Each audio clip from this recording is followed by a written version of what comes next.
When I booked the quaint little cabin in the woods through Airbnb, I thought it was going to be the perfect solo getaway. The pictures showed a cozy space with a fireplace, wooden furniture, and large windows overlooking a serene lake. The host, Michael, had stellar reviews, most guests praising his hospitality and quick responses. I was excited for a break from city life and looked forward to a few days of peace and quiet. Michael had mentioned in his messages that the cabin was secluded, ideal for anyone wanting to escape the hustle and bustle. It sounded perfect, almost too good to be true. When I arrived, Michael was there to greet me. He was friendly, maybe a little too friendly. His smile lingered longer than it should have, and his eyes seemed to watch me a little too closely. Still, I chalked it up to nerves. Traveling alone had made me hyper-aware. The first night was peaceful. I lit the fireplace and curled up with a book. The place was exactly as advertised. But the second night, things started feeling off. Around midnight, I heard footsteps outside the cabin.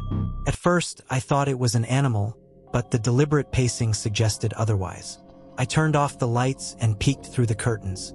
There was no one there. The next morning, I mentioned it to Michael over text. He replied almost instantly, "Don't worry, probably just a deer." His casual tone didn't sit right with me, but I decided to let it go. That evening, I noticed something else. The lock on the cabin door wasn't working properly. No matter how hard I tried, it wouldn't latch. I texted Michael again, and he offered to come by to fix it. When he arrived, he brought tools but also a bottle of wine. "Figured we could have a drink while I work," he said, setting the wine on the counter. I declined, citing a headache. His demeanor changed slightly. The friendly host mask slipped for a brief moment, revealing something colder. He fixed the lock quickly and left, but I couldn't shake the uneasy feeling. That night, I barely slept. Around 2 a.m., I heard the footsteps again. This time, they were closer, circling the cabin. I grabbed my phone and texted Michael, asking if he was nearby. No response. The footsteps stopped, but I could feel someone watching. The next morning, I packed up, deciding to cut my trip short. As I was loading my car, I noticed a trail leading into the woods behind the cabin. Something compelled me to follow it. About 100 yards in, I found a clearing with a small shed. The door was slightly ajar, and inside, I saw a collection of women's belongings. Scarves, jewelry, and even a passport. My blood ran cold. I snapped a picture and ran back to my car. As I was about to drive off, Michael appeared out of nowhere, blocking the road with his truck. "Leaving so soon?" he asked, his smile menacing. I lied, saying I had a family emergency. He stepped closer to my car, but I didn't wait. I slammed the gas pedal and swerved around his truck. Once I reached the nearest town, I called the police. Days later, they found Michael and arrested him.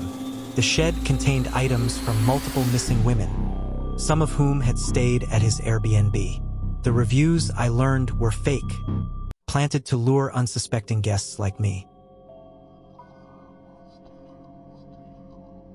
Work had been hectic, and I needed a quiet place to prepare for an upcoming presentation. The Airbnb I found seemed ideal, a spacious apartment in the city with a dedicated workspace and high-speed internet. The host, Rob, was accommodating and offered a discount for last-minute bookings. Felt like a lucky break. I had been drowning in deadlines and couldn't afford to stay in a noisy hotel. Rob's profile showed a professional-looking man who seemed trustworthy, and the apartment's location was perfect for my needs. When I arrived, Rob was already there. He gave me a quick tour, showing off the modern kitchen, sleek bathroom, and the impressive view from the balcony. "This is my pride and joy," he said, gesturing to the living room. "Make yourself at home." He handed me the keys and left, but not before reminding me to call if I needed anything.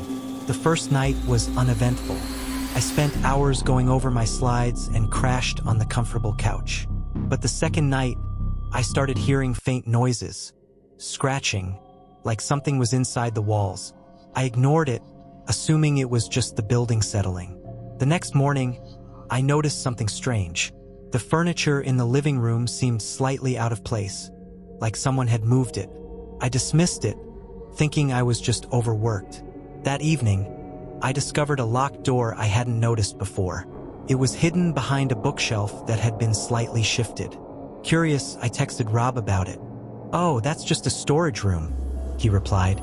"Nothing to worry about." But his answer didn't sit right with me. Why would he go to such lengths to hide it? I decided to investigate. Using a kitchen knife, I managed to pry open the lock. Inside, I found a small, windowless room with a bed, a camera, and a monitor displaying a live feed of the apartment, including the bathroom. My stomach turned.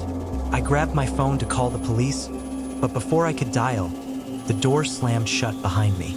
Rob's voice came from a speaker. "You shouldn't have done that, David." I panicked and tried to force the door open, but it wouldn't budge. Moments later, the sound of heavy footsteps approached. I braced myself, but instead of entering, Rob spoke again. "I'll give you one chance to leave quietly. Forget what you saw." Desperate, I agreed, feigning compliance. He unlocked the door, and I bolted, not stopping until I reached the nearest police station. Rob was gone by the time they raided the apartment. They found evidence linking him to multiple illegal surveillance cases, but he remains at large to this day. I needed a temporary place to stay while I sorted out housing for my final semester. The Airbnb I found was perfect, an affordable room in a suburban home. The host, Greg, was a middle-aged man who lived alone and seemed pleasant enough in his profile picture. It seemed like a good arrangement. I'd have my own room, access to a kitchen, and a quiet place to focus on my studies. Greg's profile mentioned that he was a retired teacher who enjoyed hosting guests. When I arrived, Greg greeted me warmly. The house was clean, and the room was cozy. "Feel free to use the kitchen and living room," he said. "Just don't go into the basement. It's a mess down there." I didn't think much of it. The first few days were uneventful. Greg kept to himself, and I spent most of my time studying. But one night, I woke up to a strange noise. It sounded like muffled voices coming from the floor below. I remembered Greg's warning about the basement and decided to ignore it. The noises persisted over the next few nights. My curiosity got the better of me, and one evening, when Greg wasn't home, I decided to take a look. The basement door was locked, but I found a key in the kitchen drawer. As I descended the stairs, the air grew colder. The basement was far from the cluttered storage space I had imagined. It was a sterile, almost clinical environment with chains bolted to the walls and a faint smell of bleach.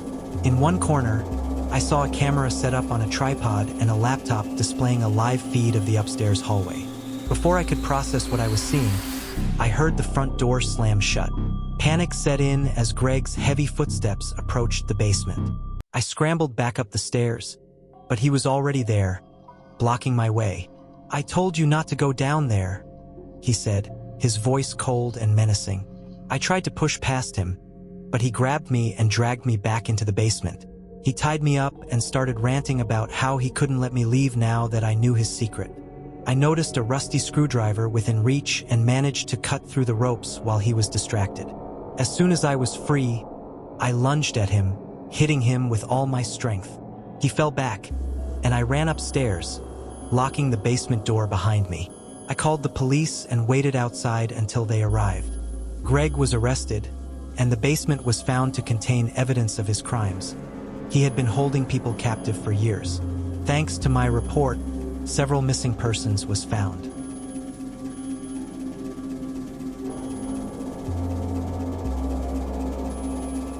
Hey everyone, I hope you're enjoying the content. As a college student, I work hard to create these videos, and I edit everything on my mobile phone. I'm hoping to upgrade to a laptop to improve the quality of my videos, but I don't want to ask for money directly.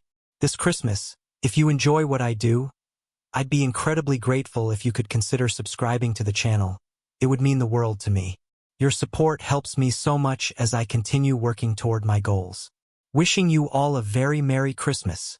May this festive season bring you joy and warmth. Thanks again for your support, and stay tuned for more.